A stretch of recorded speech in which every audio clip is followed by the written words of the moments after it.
हम होली से लेकर अभी तक लगातार सारे कवि सम्मेलनों में है। पिछले 1 महीने से हर जगह हमें फूलों की मालाएं पहनाई जाती है, लेकिन यहाँ नहीं पहनाई। यहाँ पे बुके पकड़ाया है कि परिवार नियोजन का मेथड ये खूब अजीब निराला। अरे यहाँ पुरुष को पुरुषों ने नहीं पहनाई वरमाला, मिट गई बहुत बड़ी बीमारी रे, बजाओ तालियां, मिट गई। वाह, बैठ जाओ आर्य पुत्र। ये काली शर्ट वाले, हाँ 3-4 चक्कर लगा लिया आपने, आपसे ही बोल रहा हूँ।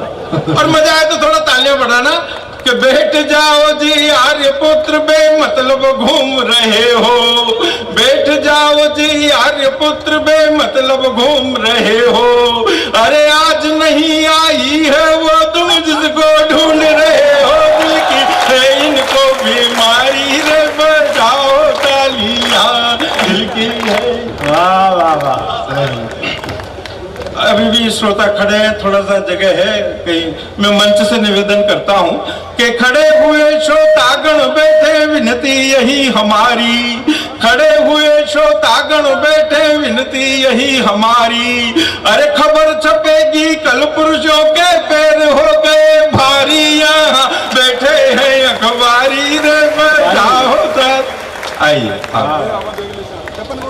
अच्छा साहब, भैया ये माइक को सेट कर दो थोड़ा, इसका चरित्र खराब है, ये मुझ पर सीटी मार रहा है। सीटी मारने का मामला तो अभी आएगा।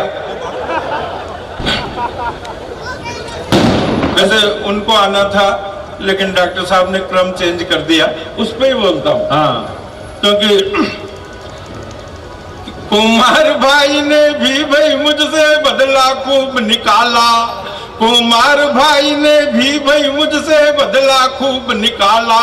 अरे मारुति के पहले इंजन सड़क कूटने वाला, इनके पहले मेरी बारी रे, बजाओ तालियां, इनके पहले। विवेक पारेख, हाँ विवेक जी ने बहुत बढ़िया कविताएं सुनाई। इनके ऊपर 2 पंक्तियां कहता हूं, लेकिन आपकी तालियां पीछे तक जोरदार आना चाहिए।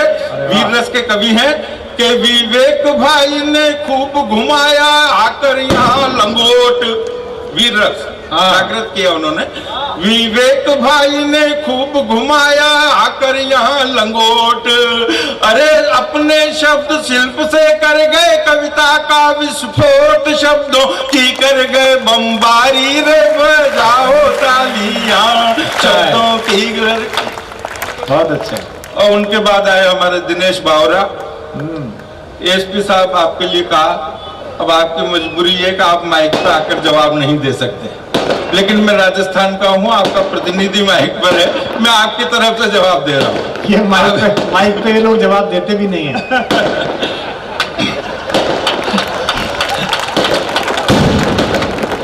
हाँ तो भैया बच के रहना, एक बाद में जवाब मिले, पर चूंकि मैं उसको बराबर कर देता हूं।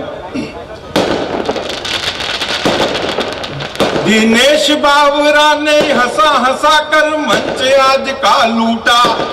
ध्यान से सुनना, उन्होंने कहा था दिनेश बावरा ने हंसा हंसा कर मंच आज का लूटा, क्योंकि उनके पापा जी ने उनको जमकर कूटा। ए अभियान अभी भी जारी रे, बजाओ तालियां, ए अभियान अभी भी। ये सारे व्यवधान आज की रात मेरी कुंडली में ही थे। वो तो ठीक है, कितने ब्याह हैं एक साथ? तो मुझे लगता है 150-200 लोग एक साथ ब्याह जा रहे हैं। शायद तगड़ा सवा है आज का।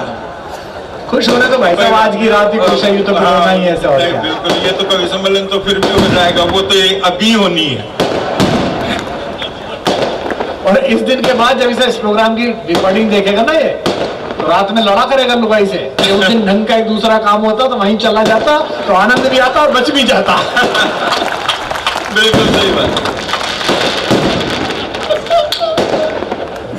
ये अच्छा, उसको ये थोड़ी पता है कि ये विस्फोट अपनी जिंदगी में ही होने वाले हैं। खुश होता है।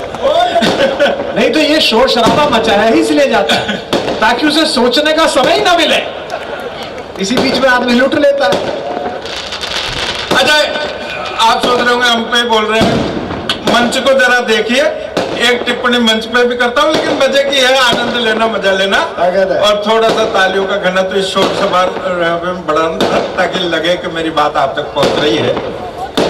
कि सच कहता हूँ बात एक, सब सुनो ध्यान से भ्राता। इधर देखिए, हालांकि उधर ही देख रहे हैं आप, मुझे पता है कौन सा इधर देख रहे हैं। कि सच कहता हूँ बात एक, सब सुनो ध्यान से भ्राता। अरे पांचों पांडव आज मंच पे, पांचों पांडव आज मंच पे, संग में कुंती माता। पांचों पांडव आज मंच पे, संग में कुंती माता। समय की सब कुछ है बलिहारी, ये बजाओ तालियां समय की। ये जो वीडियो रील बना रहे हैं, बहुत मेहनत कर रहे हो आप। दो पंक्ति आप सुनो, आप भी ताली बजाना। कि तुमसे नहीं शिकायत कोई, प्रेम से रील उतारो। तुमसे, ताली बजाना। तुमसे नहीं शिकायत कोई, प्रेम से रील उतारो।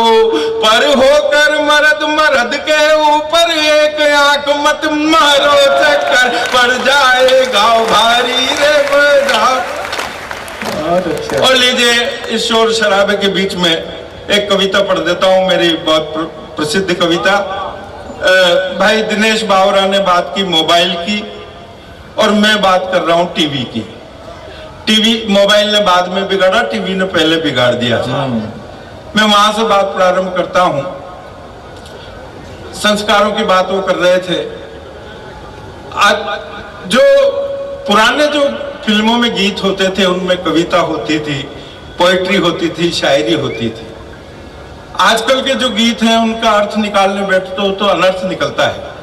मैंने जब खलनायक पिक्चर रिलीज हुई थी, इस विषय पर सबसे पहली कविता मेरी थी, और डॉक्टर साहब इस बात के गवाह हैं कि मेरी इस कविता की भूमिका को देश के 25 अखिल भारतीय कवि, लाफ्टर शो के मिमिक्री आर्टिस्ट इसके अंशों को पढ़ते हैं, और रनर और विनर हो गए। सबसे पहले इस विषय पर मैंने एक कविता लिखी, और इसने मुझे देश और विदेशों तक पहुंचाया। कोई भी फिल्मी गीतकार हो जाता है, किसी ने चलते चलते दो पंक्तियां गुनगुना दी, उस पर अच्छी सी धुन बन गई, धुन हिट हो जाती है, फिल्म हिट हो जाता है, गाना हिट हो जाता है। उन गानों का कोई मतलब नहीं, कोई सेंस नहीं, अर्थ नहीं। अर्थ निकालने बैठते हैं तो अनर्थ निकलता है। वो ऐसे ऐसे गाने आते हैं साहब। हम कार में आ रहे थे तो वो ड्राइवर ने पुराना गाना लगा दिया, मेरा पसंदीदा। मैंने कहा यार रिवाइंड कर, 2-3 बार सुना, और मैंने कहा इसमें तो मिस्टेक है। गाना था कि चलते चलते कहीं रुक जाता हूँ मैं, रुकता रुकता ही बैठ जाता हूँ मैं, बैठा बैठा ही लेट जाता हूँ मैं, लेटा लेटा ही सो जाता हूँ मैं, सोता सोता ही फिर उठ जाता हूँ मैं, उठ करके फिर चल देता हूँ मैं। क्या यही प्यार है? और वो लड़की भी कह रही हाँ यही प्यार है। अरे मैंने कहा काय को बेवकूफ बना रही है, प्यार व्यार नहीं, किसी अच्छे से डॉक्टर को दिखा, ये मिर्गी का दौरा है। वो एक ऋतिक रोशन का गाना आता है, दिमाग ही खराब हो जाता है, टीवी बंद कर देता हूँ, पता ही नहीं पड़ता गाना शुरू कब हुआ और खत्म कब होगा। एक ही लाइन को 20-20 बार, मैं ऐसा क्यों हूँ, मैं ऐसा क्यों हूँ, मैं अब तू ऐसा क्यों, हमें क्या पता यार, तेरे मम्मी डैडी से पूछ, कोई मैन्युफैक्चरिंग डिफेक्ट होगा। गाने आते हैं गोरे गोरे गाल मेरे, मैं क्या करूं, अब ज्यादा ही प्रॉब्लम है तो किराए पे दे दे। हाँ ताले वाले बजाओ तो थोड़ा लगना चाहिए कि ताले आपकी बज रही है, मेरी बात आप तक पहुंच रही। इसमें हमसे पूछने की क्या जरूरत है? किसी के पास 2-3 मकान होते हैं तो वो भी तो यही करता है, नीली नीली आंख मेरी, मैं क्या करूं, फोड़ ले। पर्वतों से आज मैं टकरा गया, क्यों टकरा गया भाई, अंधा है क्या? सर काले खटिया जाड़ा लगे, जाड़े में बलम बड़ा प्यारा लगे, क्यों गर्मी में क्या दुश्मन लगता है क्या?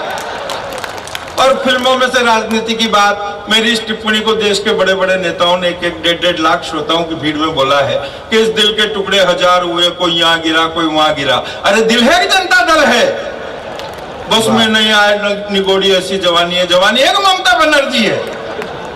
कोई कुछ भी लिख देता है। वो एक फिल्म में गाना आया, छत पे सोया था बहनोई, उधर कोई नहीं, इधर ही देखो।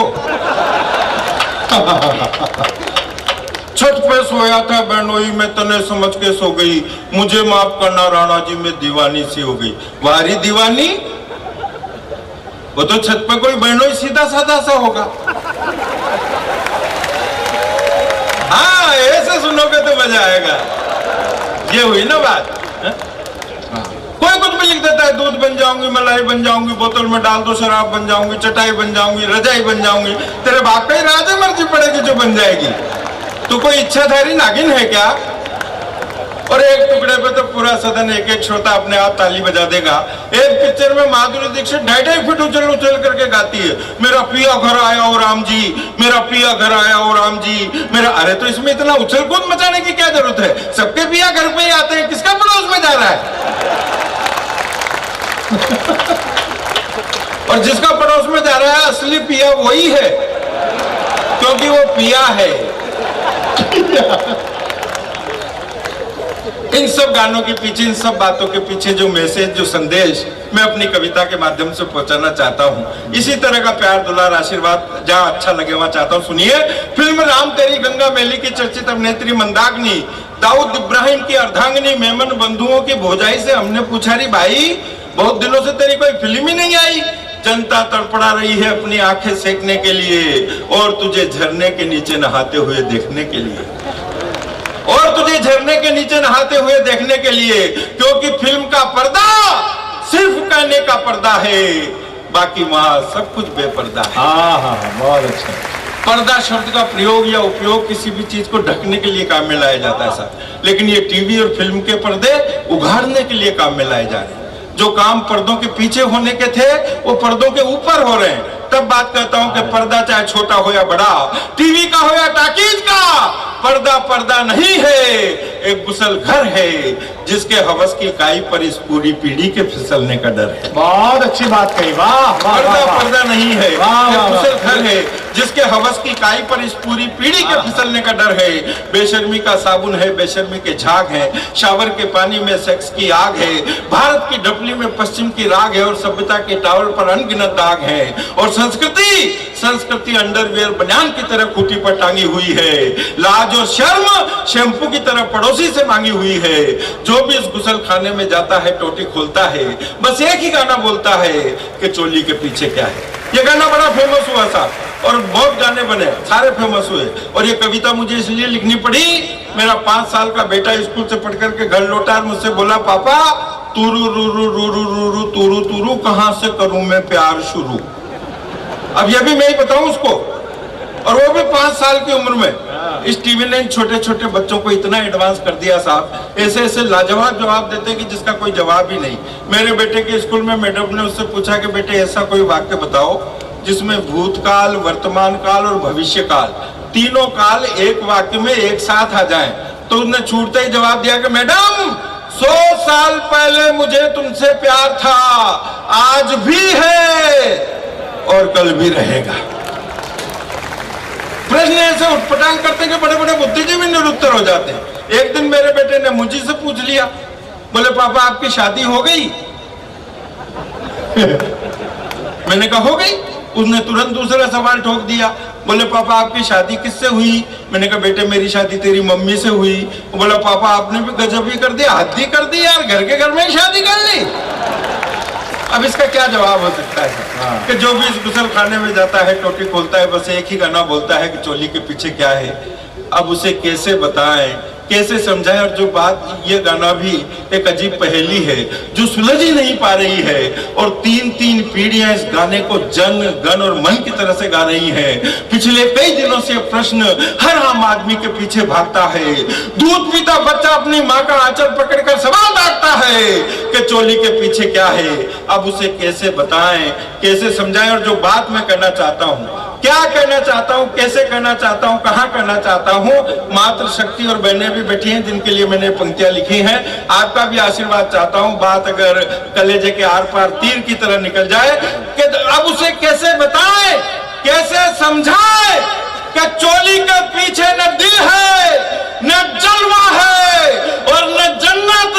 अरे चोली के पीछे अमृत है, अमृत, वो अमृत जिसे पीकर के बच्चा बड़ा होता है, जिसे पीकर ये समाज, ये देश, ये राष्ट्र खड़ा हो।